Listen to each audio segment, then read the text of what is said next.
Hey, what's up, everybody? I'm just gonna add another series to my Boy and a Girl's Body series, and all it is an essay that I wrote for my English class, and it's basically a story of my life. It's called Boys and Girls. When you were growing up, if you were a girl, did you play with Barbies, nurture your baby dolls, play dress up, and admire beautiful things? Did you think boys were dirty, too rough, and just plain annoying? If you were a boy, did you like sports, swords, action figures, and playing in the dirt? And would you not get too close to the girls because they had cooties? If you didn't, I'd like to pose a judgment that you may have felt differently from a typical boy or girl. Maybe you were a tomboy and liked to do a lot of things that boys like to do, but at the end of the day, you still felt as though this is my life as a girl. Or maybe you were just a little more sensitive and nurturing than the rest of the boys, but at the end of the day, you still felt as though this is my life as a boy. It's also quite possible that you never thought twice about it.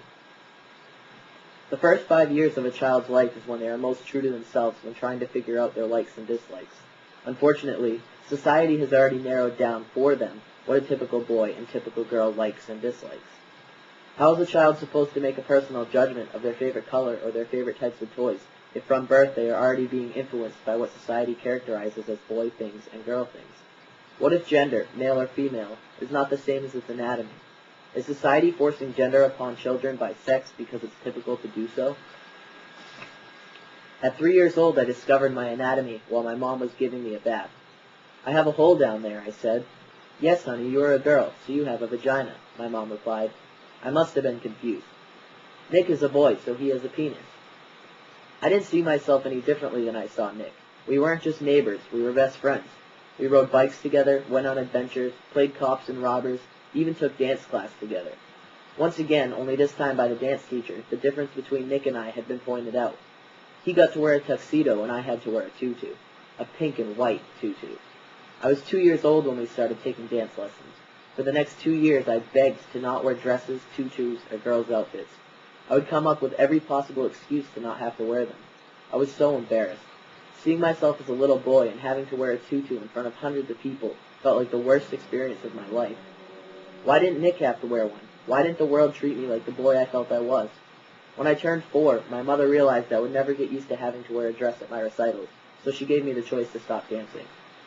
I knew I was a girl by this time. My mother had taught me the difference, and going into school helped me to accept the difference between the boys in the class and me. After understanding my anatomy and place in society, the world had felt like a whole new, discombobulated planet. Nothing, and I mean nothing, seemed to make sense. I was the boy who had to use the girls' restroom. I was the boy who had to wear dresses and pink and brush my hair. I was the boy who had to join in on the girls' activities when the time was appropriate. I played co-ed t-ball, baseball, and soccer, and was better than all of the boys and girls on the team. Parents used to get frustrated with how good I was for my age. In t-ball and baseball, I was hitting the ball into other playing fields. In soccer, I was the goalie and capable of making goals for my team from my goalie box. Then I got old enough where I had to play on the all-girls teams. This sucked. I liked to play rough and get dirty. Playing on teams with the girls made me feel like I had no competition. None of them wanted to be aggressive. If they got pushed a little too hard or tripped and scraped their knee, it was as if the whole world had to stop so they could cry over it. During practices, I had to play pass with the coach because all of the girls were scared of me throwing or kicking the ball too hard. To this day, I wish I had been able to play on boys' teams because I feel like I would have been much more successful in sports.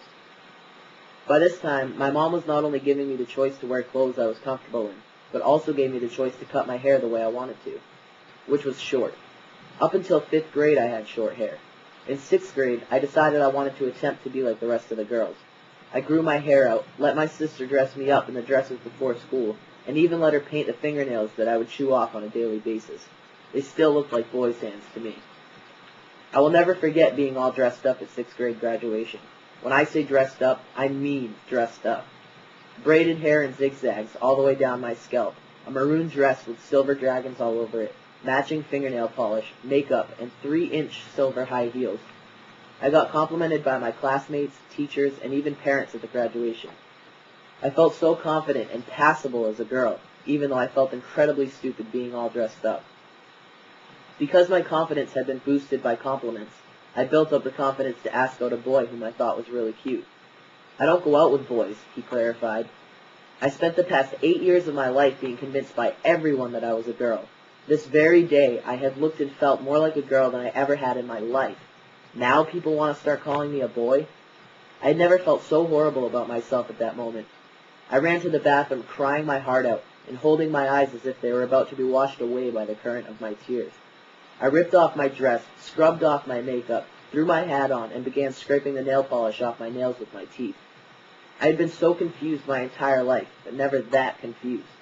It made me think, would I be better off dressing and acting like the boy I felt I was, but everyone knowing that I was a girl? Or would I be better off dressing and acting uncomfortably to fit the body I was living in? I was beginning to hit puberty. I began to get curves, a big butt, and breasts, which made all of my clothes fit so awkwardly. I started my menstrual cycle, which made it very awkward to hang out with my guy friends for an entire week out of every month. I didn't carry a purse around, therefore I couldn't store pads or tampons in it. I was a skateboarder, and to the guys, I was one of the guys. I would keep everything I needed in the pockets of my big baggy pants, just as they did. Going out to the skate park on those weeks was boring. The entire time I would just hang out and watch everyone else skate because I would have been humiliated if my feminism had just fallen out of my pocket. Due to all of these changes, I decided to dress a little more feminine. It lasted a whole 2 years. Instead of dressing like a girl, I decided to chop my hair off again and dyed it pink to try making up for everything else about me that was masculine. In my junior year of high school, I took a leap of faith and got myself a gorgeous girlfriend. I dated boys prior to this, but always got broken up with because I was too manly, and I made my boyfriends feel gay. My new girlfriend loved my masculinity. Our relationship allowed me to express myself in a way that I had never been able to, which led me to be a little more comfortable in my own skin. Since I was comfortable with having a girlfriend, I assumed my lifelong feeling of being a boy was caused by being attracted to girls. I attempted to live my life as a girly girl, yet again. I identified as a lesbian, though I hated the word. I didn't know why, but I absolutely hated it. My relationship with my girlfriend continued for almost 2 years, but my relationship with myself was beginning to separate. I loved my girlfriend dearly, but I just wasn't happy. I knew there was more about myself I had to figure out. About a month after our breakup, I met a transgendered female-to-male. His name was Kyle. I was so intrigued by him. Something about him allowed me to connect with him, but I wasn't sure what it was. I knew I wasn't attracted to men, but something about him living his life previously as a female led me to believe I was attracted to him, which made me question my identity and orientation even more. I used to think I was a boy, then I came to terms with being a lesbian, and now I like men. I was clearly in need of some soul searching. I wanted to start fresh, so I moved to the city. I grew up in a small, secluded area where nothing exciting ever happened, so I decided the city would give me new experiences that would help me learn more about me.